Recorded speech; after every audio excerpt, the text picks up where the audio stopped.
A man walks into a Soviet fish shop and asks, "Do you have any fish?" The clerk shakes his head. "This is the shop with no fish. The shop with no meat is across the street." It sounds like a joke about empty shelves, but it is also a remarkably precise description of how the Soviet economy worked.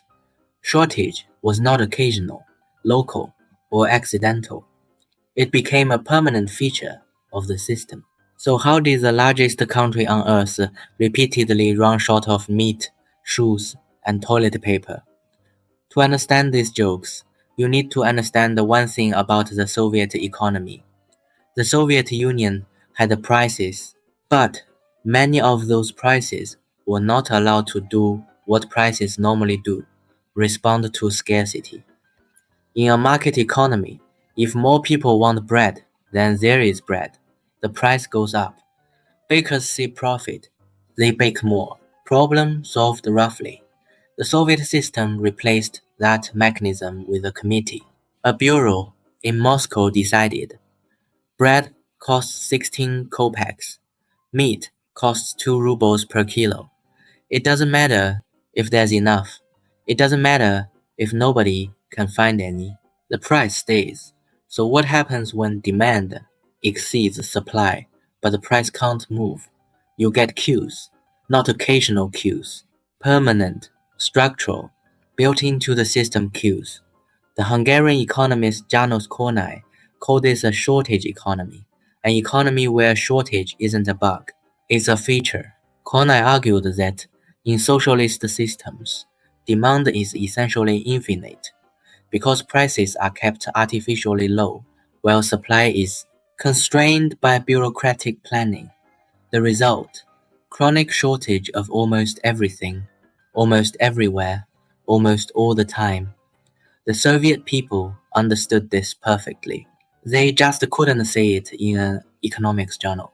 So they said it in jokes. The fish shop joke isn't just funny, it's a precise observation about how shortage gets institutionalized. Even the absence of goods gets organized by department. The fish shop doesn't have fish. The meat shop doesn't have meat. And each shop is perfectly aware of the other's emptiness, because emptiness is the normal state of things. Shortage changes human behavior. In the Soviet Union, people carried empty string bags everywhere. They called them avoska, literally. Maybe bags. Maybe I'll find something today. When you live in a shortage economy, you develop survival strategies. You hoard. You trade favors. You join any queue you see, because the queue itself is information. A queue means something exists. There's a joke known as the Seven Wonders of the Soviet economy. Versions vary, but the contradictions are always the same. Shops are always empty, but warehouses are always full. Production targets are always met, but nothing is ever on the shelves. And the one that stings: shops are empty, but every fridge is full. That last wonder is economically rational. Soviet citizens built an entire shadow economy to compensate for what the planned economy couldn't deliver. Your neighbor works at a shoe factory, you get shoes. You work at a bakery, your neighbor gets bread. The system ran on personal connections. Russians called it blat. Informal networks became economically important. Some scholars have suggested they touched a significant share of Soviet economic activity, though precise estimates vary widely. The planned economy wasn't really planned. It was patched together by millions of individual workarounds.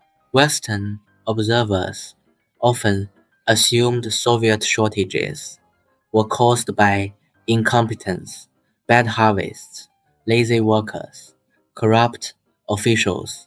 Those existed. But Kornai's insight was deeper. Even a perfectly run planned economy would produce shortages. Here's why. In a market economy, a factory that wastes resources goes bankrupt. That's a hard budget constraint. You run out of money, you stop.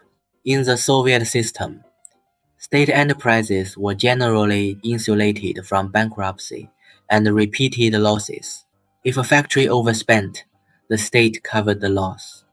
Kornai called this the soft budget constraint. What happens when losing money carries no real consequence? You hoard. Every factory manager requested more steel, more labor, more electricity than they needed, because why not? There's no penalty for waste, and you might need it later. Multiply that by every factory, every farm, every ministry, and you get an economy where everyone is hoarding inputs and nobody has enough outputs. There's a widely told Soviet joke about this. Someone asks, what would happen if socialism were introduced in the Sahara? The answer, nothing for the first 50 years. Then they run out of sand. That line is funnier than most economics papers. But it's saying the same thing Kornai said. Shortage isn't an accident of bad management. It's the predictable outcome of a system that eliminates price signals and budget constraints at the same time. Surveys and retrospective estimates suggest that shopping and queuing consumed a substantial share of Soviet citizens' free time, especially during the shortages of the late 1980s. People built their daily routines around the hunt for goods not occasionally, but every day, for decades. There's one more layer to this, and it might be the most important. A market economy processes information through prices. Millions of decisions, made by millions of people, all coordinated through a single signal, what things cost. The Soviet system tried to replace that with a planning bureau. Gosplan, the state planning committee, was supposed to calculate the correct quantity of every good in the economy. How many nails does Novosibirsk need this quarter? How much butter for Leningrad? How many left shoes and how many right shoes for Kiev? There's a joke about a Soviet butcher shop. A customer asks the butcher, is there any meat? The butcher thinks for a moment and says, the meat. The meat has gone ahead to communism. We're still here in the transition period. That captures something real about how the system dealt with its own failure. It didn't fix the shortage. It renamed it as progress. The meat didn't vanish because the system failed. The meat advanced forward to the bright communist future.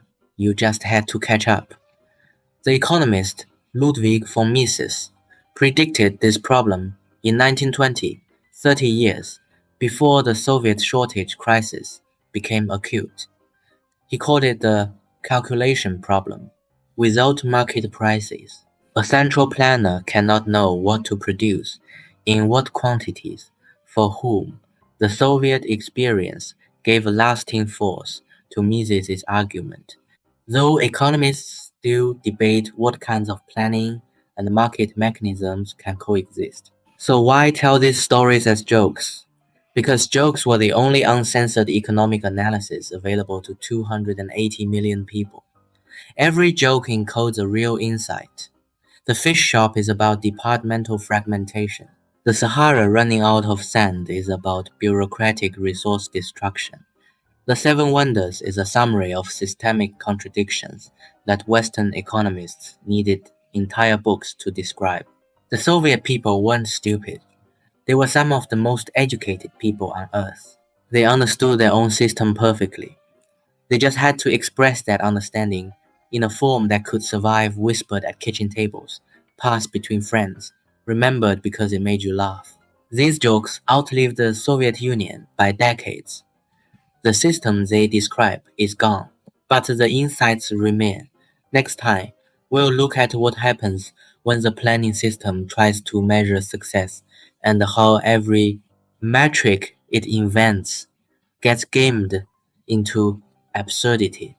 That's the story of Soviet incentive distortion, and the jokes about it are even funnier.